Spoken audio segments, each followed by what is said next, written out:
a $75 million private jet, and a $2,000 seat on the same runway. One takes off in silence, wrapped in complete privacy. The other boards through a commercial terminal like everyone else. Same sky, but completely different worlds above it. In fact, the difference between the lowest entry into private aviation and the highest level of ownership is bigger than most people realize. Somewhere between a $2,000 flight and a multi-billion-dollar aircraft program, the product stopped being transportation. It became something else entirely. It became time. Level 1 is the entry point into private aviation. Empty legs are flights that would otherwise fly without passengers, so operators sell seats at a lower price. Semi-private flights offer fixed routes, small jets, and faster airport access without full private jet control. People see it as success at first, but quickly realize they don't control the schedule or destination. True flexibility doesn't start here. It begins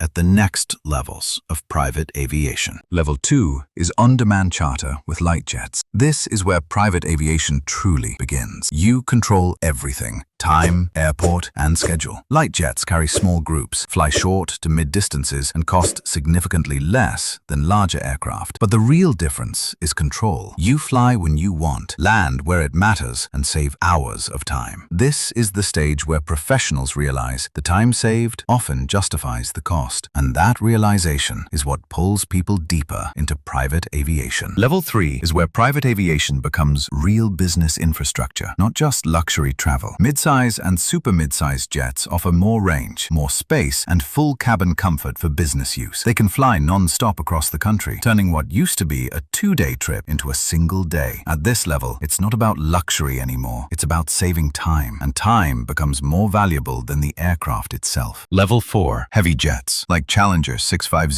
and Gulfstream G280. Here, the cabin becomes just as important as the flight itself. Seats for 12 to 16 passengers with full service, meeting spaces, and sleeping setups. This isn't about saving time anymore. It's about the experience. Business meetings happen mid-air, and families travel like they're at home in the sky. This is where private aviation stops being luxury and becomes serious business infrastructure. Level 5, ultra-long-range jets like the G700 and Global 7500. At this stage, distance basically stops mattering. The world becomes non-stop point to point. Flights can go from New York to Tokyo or London to Singapore without stopping, with full global reach and no interruptions. This is where aviation stops being transportation and starts becoming pure global freedom. Level 6, VIP. Airliners like Boeing business jets and Airbus corporate jets. Here, private aviation stops being a jet and becomes a flying residence at 40,000 feet. Newer models like the ACJ220 offer multiple cabin zones and are built specifically for private use from the ground up. Prices can reach around $80 million